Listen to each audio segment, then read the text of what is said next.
بسم اللہ الرحمن الرحیم۔ امید ہے کہ آپ سب لوگ خیر و عافیت سے ہوں گے۔ آج کا جو ہمارا عنوان ہے وہ کزن میرج اور اسلام کے بارے میں ہے۔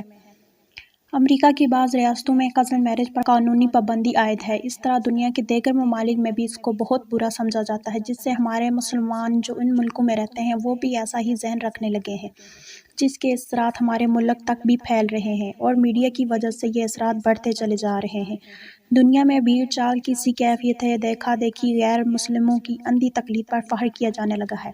اس وبا میں ہمارے ڈاکٹر حضرات کچھ زیادہ ہی مبتلا نظر آتے ہیں اور بلا سوچے سمجھے لوگوں کو کزن میرج سے روک رہے ہیں۔ حالانکہ اس کے متعلق شاید امریکیوں نے تو کوئی تحقیق کی بھی ہو، لیکن ہمارے ہاں نہ کوئی تحقیق ہے اور نہ ہمارے معاشرے میں اس کے برے اثرات دیکھنے میں آئے ہیں، بلکہ یہ صرف دیکھا دیکھی دنیا کی اندھی تقلید میں ایسا کرتے نظر آتے ہیں، جو ایک انتہائی غلط روش ہے۔ بحیثیت مسلمان ہمیں اپنے دین اور مذہب سے تو ضرور رہنمائی لینی چاہیے۔ جو بھی چیزیں اللہ تعالیٰ نے حلال کی ہیں ہرگز انسان کے لیے نقصان دہ نہیں ہو سکتی، اور جو چیزیں اسلام نے حرام کی ہیں وہ کبھی بھی ہمارے فائدے میں نہیں ہو سکتی۔ تو ہمیں ہمیشہ اسلام کی روشن تعلیمات ہی سے روشنی حاصل کرنی چاہیے۔ ہمارے یونین کونسل کے سابقہ چیئرمین صاحب جو بڑے تعلیم یافتہ اور جہاں دیدہ شخص ہیں، بڑے تجربہ کار سیاستدان ہیں، ان کے بھائی امریکہ میں ہیں، ان کی اولاد جوان ہے۔ ان کی اولاد کی شادی کے متعلق بات ہو رہی تھی تو میں نے ان سے کہا، آپ اپنے بیٹے کا رشتہ امریکہ میں رہائش پذیر اپنے بھائی کی بیٹی سے کیوں نہیں کر لیتے؟ وہ کہنے لگے، اس کے متعلق سوچیں گے کہ کیا کرنا ہے، لیکن امریکہ میں جس ریاست میں وہ آباد ہیں وہاں کزن میرج پر سخت پابندی ہے، جس کی بنا پر وہاں رہتے ہوئے یہ مشکل ہے۔ چودھری صاحب دیندار آدمی ہیں، وہ اس چیز کو سمجھتے ہیں، لیکن لاہور اور کراچی کے بنگلوں میں رہنے والی مخلوق اس مسئلے میں امریکی ذہن رکھتے ہیں۔ لہٰذا ہم اس کے متعلق قرآن کریم میں سے سورۃ الاحزاب کی آیت نمبر 50 کا کچھ حصہ درج کرتے ہیں تاکہ کزن میرج کی اسلامی حیثیت کی وضاحت ہو سکے۔ ارشاد باری تعالیٰ ہے، اے نبی صلی اللہ علیہ وسلم، بے شک ہم نے حلال کی ہیں تیرے لیے وہ بیویاں جن کو تو ان کے حق مہر دے چکا ہے اور جو مال غنیمت میں سے تجھے ملی ہیں اور تیری ملکیت میں ہے، اور بیٹیاں تیرے چاچاؤں کی، تیری پھپھیوں کی بیٹیاں اور تیرے ماموں کی بیٹیاں، خالاؤں کی، اور وہ جو ہجرت کر کے آئیں تیرے ساتھ۔ اس آیت مبارکہ میں اللہ تعالیٰ نے کزن میرج کی ضد میں جتنے بھی رشتے آتے ہیں ان سب کا نام لے کر اپنے نبی کو مخاطب کر کے فرمایا کہ اے نبی، بے شک یہ تمام عورتیں تیرے لیے ہم نے حلال کی ہیں، جن سے تیرا دل چاہے تو شادی کر۔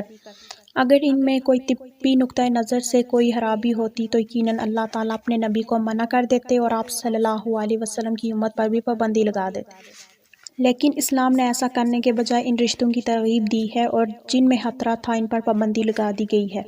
آپ دیکھیں، حدیث میں رسول اللہ صلی اللہ علیہ وسلم نے پھوپھی اور بھتیجی، بھانجی اور وہ دو سگی بہنوں کو بیک وقت یعنی ایک وقت میں دونوں کو اپنے نکاح میں رکھنا حرام اور ناجائز قرار دیا ہے۔ اگر انسان شریعت کے اس ضابطے کو توڑے گا تو اس کے برے اثرات اس پر ضرور مرتب ہوں گے۔ کزن میرج کی وجہ سے پیدا ہونے والے اولاد کے متعلق جو خدشات ظاہر کیے جاتے ہیں وہ یہاں تو دکھائی نہیں دیتے، البتہ اس سے حدیث رسول کے خلاف ورزی میں ہے۔ کزن میرج کے نتیجے میں پیدا ہونے والی اولاد اسلامی اور طبی نقطۂ نظر سے بالکل درست اور صحیح سالم ہوگی انشاءاللہ تعالیٰ۔ البتہ یہ بھی ممکن ہے بعض موروثی امراض والدین سے اولاد میں منتقل ہو جائیں۔ یہ بھی دیکھنے کو آیا ہے کہ ایک نسل اگر کسی مرض میں مبتلا رہی ہے تو اس گھرانے کی کئی نسلیں بالکل اس مرض سے محفوظ رہتی ہیں، لیکن عرصہ دراز کے بعد تیسری چوتھی نسل میں پھر کوئی فرد اس وبائی مرض میں مبتلا ہو جاتا ہے، جبکہ دیگر گھر کے تمام افراد تندرست ہوتے ہیں۔ تو کوئی لازمی نہیں کہ کزن میرج ہی بیماریوں کا سبب ہے۔ اگر انسان اپنی نسل کی بقا چاہتا ہے تو اس کے ساتھ امراض بھی تو باقی رہ سکتے ہیں، لہٰذا ہمیں یہ عقیدہ رکھنا چاہیے کہ امراض من جانب اللہ ہوتے ہیں، جس کو وہ چاہتا ہے لگا دیتا ہے، بغیر اسباب کے بھی اور اسباب کے ساتھ بھی۔ لہٰذا کزن میرج اسلامی نقطۂ نظر سے بالکل درست ہے۔ ہمیں اسلامی رہنمائی کی طرف دیکھنا چاہیے، نہ کہ غیر مسلموں کی اندھی تقلید کرنی چاہیے۔ ایسا نہیں ہونا چاہیے کہ جو امریکہ کرے گا وہ بات حدیث بن جائے اور جس کی وہ مخالفت کرے گا ہم بھی بغیر سوچے اس کی مخالفت شروع کر دیں گے۔ ہمیں اتنا بیوقوف نہیں بننا چاہیے کہ قرآن کی بات پر ان کی بات کو ترجیح دینے لگیں۔ جزاک اللہ خیر کثیر۔